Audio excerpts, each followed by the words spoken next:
Streaming. Here we go then. Is it live streaming now? No. Oh.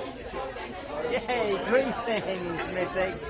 How are we all? We are live at the Herts Book Festival in Hertford, the Hertford Grounds. There's Claire. She's behind me right now. And obviously Grocklesnook. He looks like he's had a few already. How is everybody?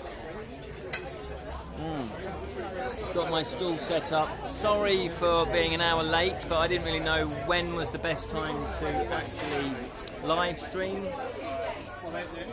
So if you are in Hertford, come down to Hertford. I'll walk you around, shall I? Let's walk you around. So here we go. There's loads of authors here, loads of authors. This is Claire. Say hello, Claire. Hello. What books have you got, Claire? So our fantasy series, we've got some ones for the little kids as well. We've got little kids. Lovely little bits of merch. Oh, look at that. Charts, quills. It's going to be a good day. It's going to be a good day. What's your book about then? Raystone. Yeah, so this is a fantasy series. If you like Narnia, if you like sort of mystical far-off lands, we've got a couple of kids that basically get transported to a magical land and they just got to find their way home. Got to find their way home, a little bit like the Dungeons and Dragons cartoon. I don't know if you've ever seen that. I didn't know, but it's on the list. Yeah, you should see it. Yeah, there you go. So let me just show you the books again. There we go. 4 in the series, and you're working on 5. I am working on 5, yes, and there's going to be about six stories, but 7 books. 6 stories, but 7 books. Ooh, teasing. Hello, Lirin. How are you, sir? Hello. Yes, he's all the way in Taiwan. It's probably a little bit sunnier in Taiwan than it is here in the UK. So, thank you very much, Claire. Thank you. Let's go and talk to some other authors. We've got April. Hello, April. This is live, no swearing. Well, you can do. I'll just call you potty mouth. This is April. She's got some lovely books. Look at these. Yeah, The Girl Behind the Glass. And still, are they in shot? Yeah. Fantastic. What are they, sorry? This one's a little bit futuristic with robots, but also like a pirate adventure, and then this one's a dark retelling of Snow White. Ooh. So fantasy ultimately, yeah, but a little bit of twist. Yeah, this seems to be the fantasy aisle. We've got the fantasy aisle there. There's quite a lot of fantasy authors here, which is brilliant. Hello, Jam. How are you, sir? How are you? Thank you. Sorry I'm an hour late. I didn't really know when to do this. But I thought I'd do it now. Why not? And thank you very much, April. We have some other authors here. We've got Ali. Hello. And Joe, yes. And tell us a bit about your books then. You've got...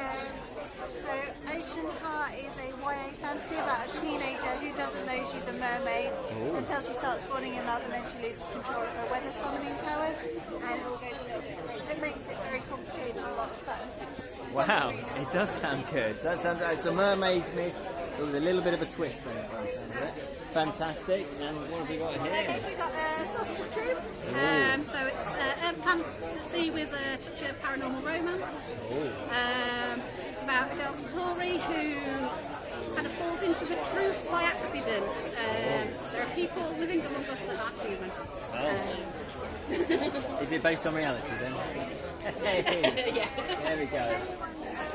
We are selling for our first in the series for £25 but That sounds like a great idea. Yes, if there is anybody near Hertford, then yeah, come on down in the Hertford room. Yeah, there's loads of authors. I'll just quickly do a little spin around. Loads of authors, and there's other activities going on. There we go. Yay. Got some other activities going on as well. Fantastic. So, thank you so much. Thank you. Let's just go what we've got here. Hello there. Hello. Is this your books? This is my book. Wow, fantastic. I love the covers. Thank you. What's this one called then? Rising Waters. Oh, are they in a series? They are. So this is book 1, Rising Warrior. Yep. And Rising Waters is book 2. Oh, fantastic. And what type of book is it? Fantasy, urban fantasy? Yes, so it's set in London.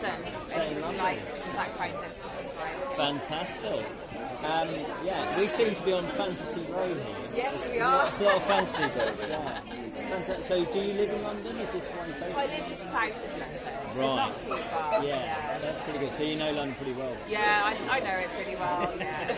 So they do so right what you know. Me too. I think that's where the most genuine stories can come from, actually, if you're familiar with the area. Absolutely. And I write about magic, because obviously I can cast spells. So Oh, okay. we know there. So have you got a website? Let's see if I can just focus in on the website. There you go. Fantastic. Thank you very much. Thank you. Oh, hello. Who have we got? Should we go back down this side? Let's go back down this side then. Hello. You're just about to have some coffee there. You're just about to have some coffee there. Okay. And I interrupted you. Are we home? This is live streaming. We're live streaming to millions of people.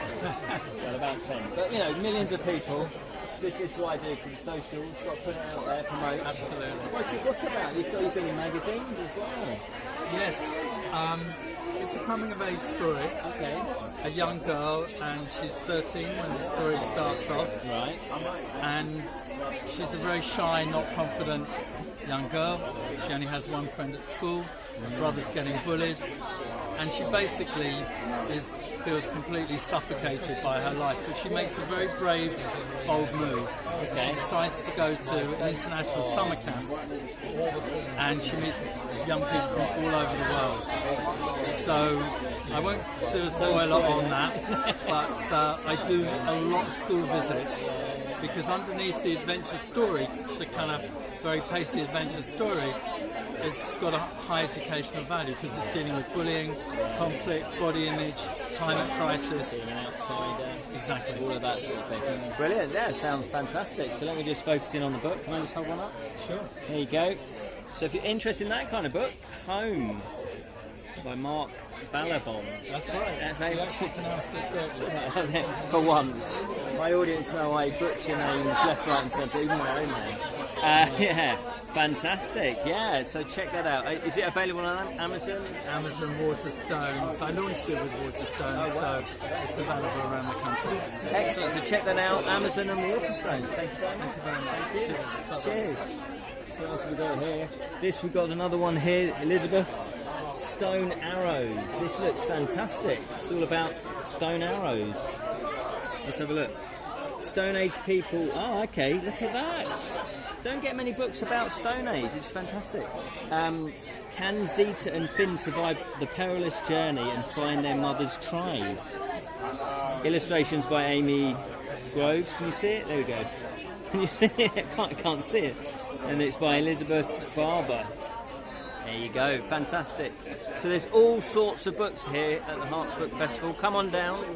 Hello, sir. Good morning, how are you? I'm very well, how are you? Hiya, I'm fine, thank you. Good stuff. Tell us about your book. Okay, well, this is my latest book. It's called From Azim to Ashes. Okay. It starts with the Azim Rafiq affair, which exposed the racism at the heart of English cricket. Oh, yeah. And it talks about the way in which cricket, probably the best game in the world without a doubt, Wow, you got snooker. they've got to do that, has huge problems to confront about race and class, about participation of young people, thank you. And what I try and do is incorporate voices from players, from spectators, from commentators around the game, and try and wrap it up in a fairly light-hearted way to demonstrate that there's loads of problems confronting English cricket that have to be faced. It's a very optimistic book, finishing with talk about the ACE charity established in South London, getting young men and women from less advantaged backgrounds involved in the game. So if it's a cricket book, if you're a cricket enthusiast, it's definitely the book for you. Cricket. If you love cricket, this is good. And other sport as well. I do Yeah. football too, and also a bit of politics as well. Oh, I see. Oh, so yeah, it's a bit of everything there. Fantastic. That does sound brilliant. Thank you so much. Thank you. What have we got here then? Hello. Philip Cox. Yes, we've got police procedurals here. These are about a Los Angeles detective. Oh, Los Angeles detective. These are about feature a London newspaper reporter. Oh, surprise, yeah. surprise. Yeah. These are standalone books. And those are standalone books. Fantastic. This is the latest one. Oh, No Reason to Die. he's got no reason to die. No reason at all. But he did die? He did, yeah. Oh. She did. Yeah. You've got to find out the reason at the end. It's a mystery. So presumably they're kind of like all mysteries. Yeah. Mystery thrillers, yeah. That's quite cool that you've got a journalist. That's slightly different to most. Yeah, journalists can do certain things, and they've got a bit of like, artistic license. They don't need to follow all the rules. Yeah. They can bend the law a little bit. Bend a little bit, as long as he doesn't, as long as he's got good connections with the law. Then he's, Fantastic. And they're paperbacks or e-books as well. So they're on e-books as well. People want e-books, then they just click on that. the QR code. See if you can get it in frame. Click on it. Yep. It might be there. If not, it's Philip Cox. Check out Philip Cox. Here both days. Here both days. Yeah, we're in Ware on Sunday. Thank you very much. Hello, how are you? What have you got going on here then? It's my debut novel. Oh, Lullaby. fantastic. Let's hold that up so everyone can see it. There we go. It's a psychological thriller, and it's a dual voice novel, so there's a modern day voice and a Victorian voice. And it's set in the Suffolk countryside, it's very atmospheric. And it's about a sister who relocates to the country, pregnant, and it's not as it seems in this house. But it's a twist on a classic ghost story, because there are themes of motherhood and postnatal depression woven into the story. That's quite cool, yeah, because a lot of those... Have you read The Yellow Wallpaper? No. It's really good. That's the kind of Victorian... Sort of, sounds similar actually, but about... I don't know, it's about sort of hysteria and women and the depression and how back in the day they didn't really know how to treat it. Also, what popped into my head was, is it like a mystery? Sorry? Is it a mystery? Yes, it's a ghost story. Ghost story, yeah. Have you read Turning the Screw? Yes. Turning the Screw with the governess and the kids, and again, it sort of reminds me of that in terms of like, fantastic. So if you like, sort of, that's a good idea as well. So your dual voice. So are you reading it as though they're happening both at the same time, or is one a letter? Yes, there are different chapters for different voices. Yeah. There's Maud, and there are B chapters. Maud is based in 1867, and B is based in modern times, and it's written in first person. Oh, okay. And so they're both happening at the same time. So when you're reading it, it's not one's not looking back or anything. No, that's quite unique, isn't it? I guess so. It's triggered by a family relative's experience when I was very small. Oh, okay. They moved to this Suffolk country house, little cottage, and independently they both felt, my aunt and uncle, that there was something there. And associated one of the bedrooms upstairs, and then they realised that the measurements of the house, the upstairs is not the same as the bottom. So they drilled a hole in the wall and they found this tiny boarded off room. And there was a Victorian pram inside. There you go. That was the inspiration. That's the inspiration. Spooky. God, I got chills. Thank you so much. I'll just hold it up again. That's Pippa Harvey. There we go. Let me just read some of the comments. Let me read it. All right. Okay. Might be interested. Siren Song was a beautiful tune. Okay. There we go. There will be another medieval combat session tomorrow. Fine, good stuff. Excellent. There we are. So, yes, we are at the Herts Book Festival in Hertford. Hello, sir. Hello. How are you? I'm good. Let's shake hands. You've got a few novels here. I remember talking to you last time. Historical fiction. It's all historical fiction. I do like a good bit of historical. We've got The Queen's Devil by Paul Walker. So check out Paul Walker's stuff. Necessary Killing. Are they all historical murder mysteries, or? Well, they have a bit of murder in them. Right. 16th century, a lot of that going on there. It's part of the course, isn't it? There we go. This is different. This is based at the end of the First World War in Paris. It's all about the Paris Peace Conference. Oh, okay. And the intrigue that went on there. But yeah, there are a couple of murders in that as well. Can't get away from it. Can't get away from murder. It is a common thing. So history is your main draw for writing, then? You really like history? I started off because my mum Yeah. loved historical fiction. Okay. So I thought, I had to go at writing something. And the first book I thought I'd write would be historical fiction. It'll be what my mum wanted. Right. Which is that one. Which is this one. Okay. But then when I wrote that, a publisher gave me a contract for 3, so I wrote those 3. Fantastic. Then I had that other one. Yeah. And I've got another publisher's contract, but again it's for historical fiction. So once you've you're been in, moderately John. successful with it, Yeah. then we can do the same thing. Why change it? Exactly. Oh, that's good. Yeah, well, we all do like a bit of history. Thank you so much. Thank you. Hello, how are you? What have you got going on here, Dawn? So, I'm Dawn Dobson. This is my book. It's called Do It Now, and it's my story of changing my life after recovering from breast cancer. Wow. And really, the purpose of my book is really to inspire others, not to wait for a tragedy, to really start following your dreams, because so many people like me, I retrained as a holistic therapist and reflexologist. I always wanted to do it, never got around to it. Life got in the way, and I've done it now. And as I was going through the process, I thought, it's not unusual to hear a story of somebody having an accident or an illness and then changing their life. And then I just thought, why are we all doing what we want anyway? I know. Absolutely. We're wasting all this time, and it's never too late to change. And I retrained when I was 44, and I've never looked back. I've absolutely loved it. There you go. So it sounds like a really uplifting, probably a bit sad at the beginning. Sad at the beginning, but uplifting and inspirational, I would suppose.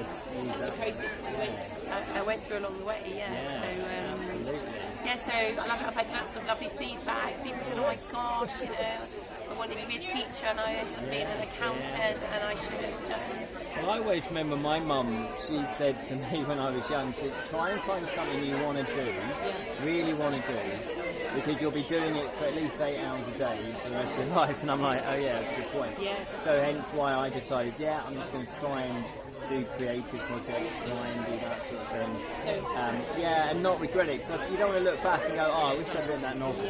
Or I wish I'd, qualified as a nurse or qualified as holistic therapist, that kind of thing. Yeah, so absolutely. And it is weird, isn't it, how maybe sometimes it does take something quite serious to jolt us into action. Absolutely. And then I had this, I ran the marathon after I finished my treatment, and I had a fundraiser, and I had a hall full of people raising money for the charity, doing for breast cancer now, and I just got this overwhelming urge to get a megaphone and say to money, please don't wait, do it now, do it now. That's why you've got it there. There's a picture with a megaphone just saying, don't wait any longer, do it now. Do it now, absolutely. Very wise words. Thanks so much, Dawn. Thank you. We got some more authors. Hello, Particles of Light. And Intersecting Lines. Oh, Intersecting Lines. Brilliant poetry. Poetry. Brilliant poetry. Oh, it's not just poetry, it's brilliant poetry. That is an official review by the author himself. Particles of Light, I was going to say, it's either poetry or it's a science book. I'm glad to say it's a poetry book rather than science, because nobody likes science, do they? No, you love science. Why have you put it Particles of Light? Because light can behave as wavelengths or as particles. And it suggests a kind of poetry in the creation of the universe. What a wonderful thing to do. Light works in two ways. Okay. And of course, in poetry, we shed light on things. Oh. We drop little particles of inspiration. Clever. Particles of light. Yeah. That's really cool. And it is quite a poetic title as well. Yeah, it's nice. And then Intersecting Lines. There's this peculiar geometry to do with intersecting lines. And of course, there are lines of poetry that intersect. Of course. So again, I'm bringing in the mathematics and the physics of the world and poetry in the title. So when I said no one likes science, clearly I was wrong, because Chris loves science, which is great. However, it's unusual to have sort of somebody, so you genuinely like science. Yes, my father was a physicist.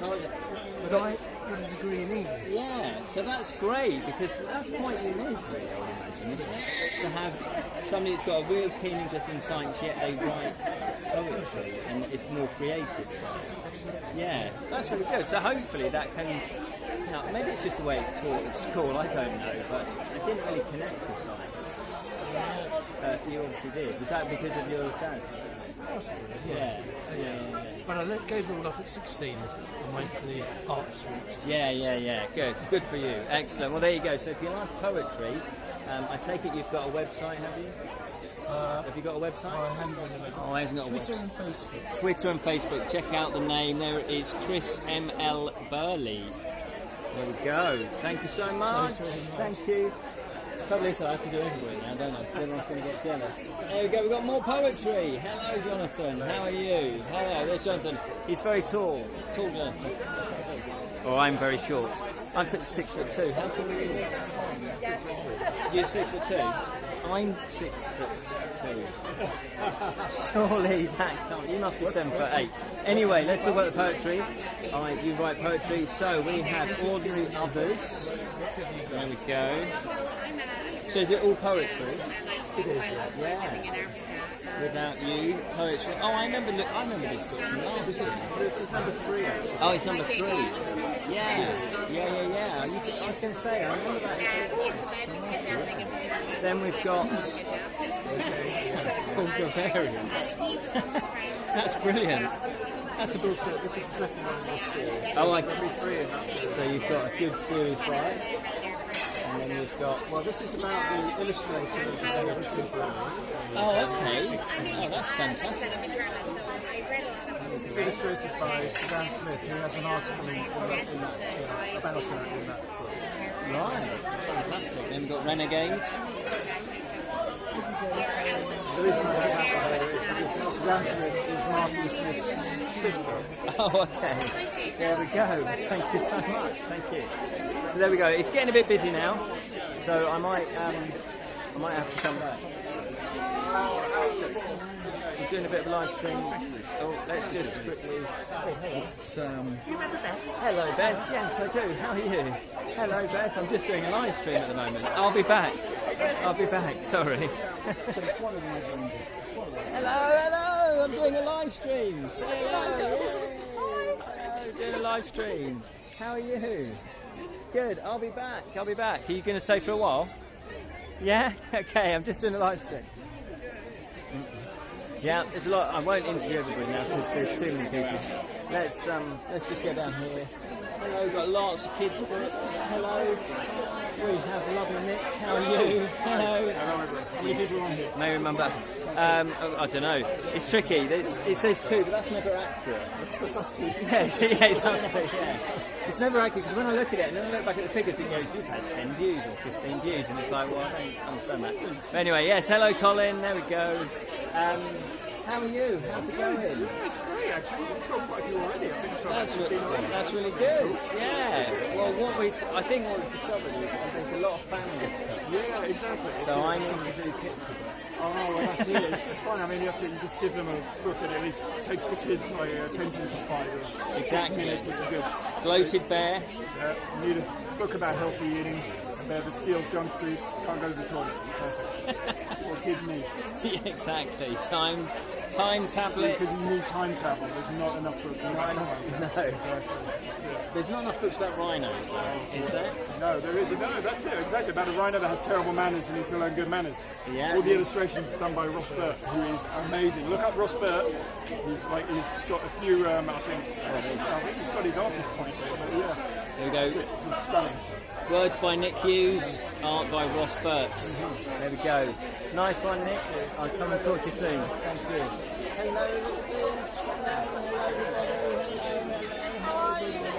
I'm well. You're live. Come down to Herts Book Festival and see us. Come and see us. There we go. Thank you. Right, I better sort of wrap this up soon. Look at that. Little Bear, Big Bear, Little Bear, and Dementia. There you go. He started off jolly and then got really depressed. No. By the time you've... No. Look at that. It's lovely illustrations. Look at that. I'll show you. Can I get that in frame? Look at that. There we go. You've got loads of teddy bears. Oh, look, you've even got to spin the wheel. That's a great idea. Let's have a go. Spin the wheel. What are we going to get? It says you've won £1 million. Yay! Oh, another spin. Good luck. Let's do another one. See, everybody loves a wheel spin, don't they?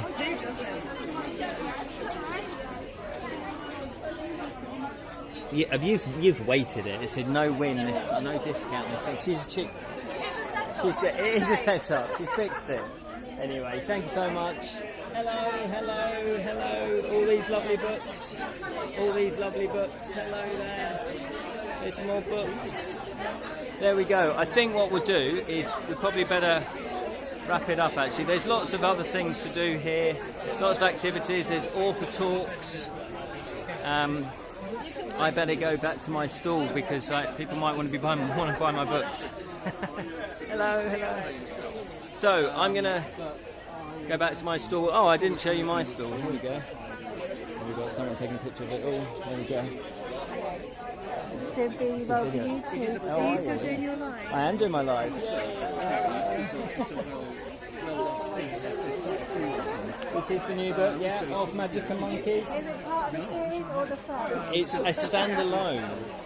I'm doing all standalone books. That's lovely, because it means people can pick up whichever one they think. Exactly. And also you don't have to worry about the second book.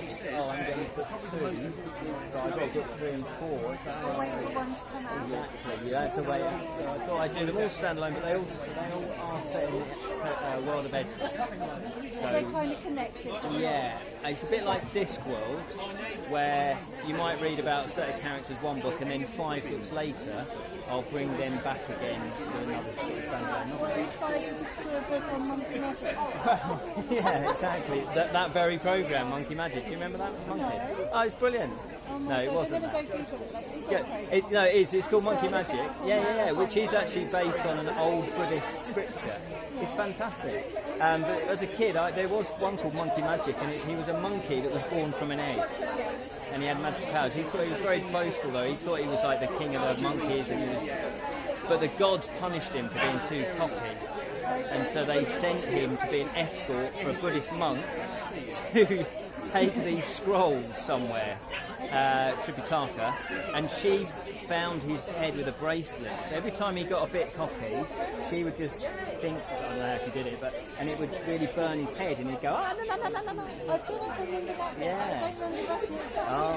I want to see in a little clip rather than the whole thing. It's brilliant. And he had like a little, when he went like that, he went, and then this cloud came, and he could fly on his cloud. Yeah, and he had a little... Does he fly the cloud in this space? No. Totally different. These ones, mine's very different.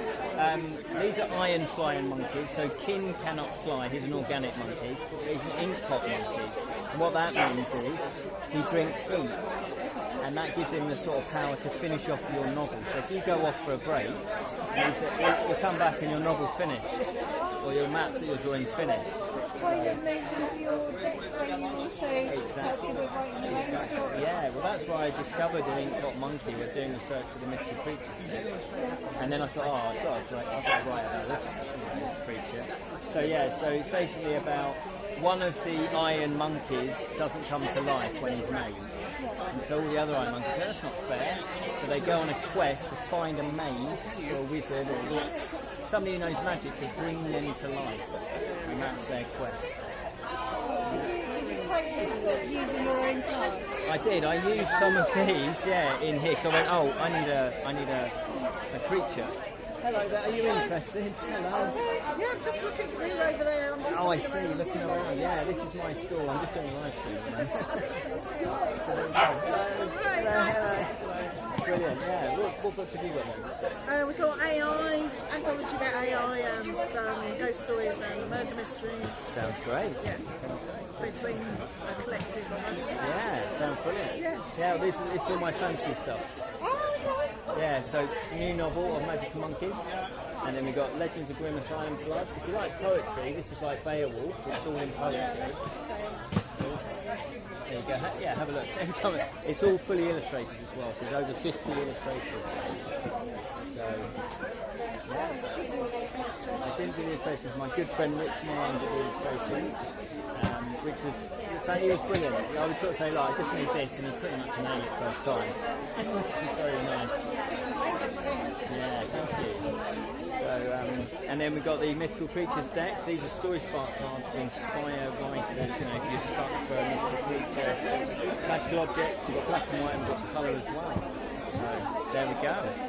You have a look at those. I'm just going to finish off the live stream. I'll be back. Sorry. Yeah, that's all right. No, I'll be back. So there we go. That's all we've got time for. Thank you so much. Sorry that I couldn't read. Hello, Martha. Sorry I couldn't read out the comments, but obviously, as you can see, I was very, very busy. So it's nice. That's the authors. We've got other tents going on. There's a sensory tent. There's something else going on over there. There's something else going on over there. And look, there's even a wigwam. There's a storytelling tent. Maybe that's the storytelling tent. Can you see the wigwam? Where is it? Is that it? There it is. So there we are. Thank you so much. I better finish there because I don't want to lose out on any sales. There we go. We've done half an hour. That's more than enough. I'll be back tomorrow doing a live stream at can't wait till Thursday morning, midnight to playtest. Yes, exactly. We'll be back. I'm going to do another live stream tomorrow at some point when we're at Ware. We're going to be doing another book festival, but we're going to be in Ware, and we're going to be indoors this time. And then the next one after that is, this Wednesday, 6:30 p.m. UK time, where we're going to play test my first ever game book. Well, it's my second game book, but I didn't release the first one. The first ever one that I am actually going to kickstart in October is called To Kill a Thief. Thank you very much, Lirin. Thank you, Martha. Thank you, Colin. Thank you, anybody that watched. And remember, may the magic of stories flow through you always.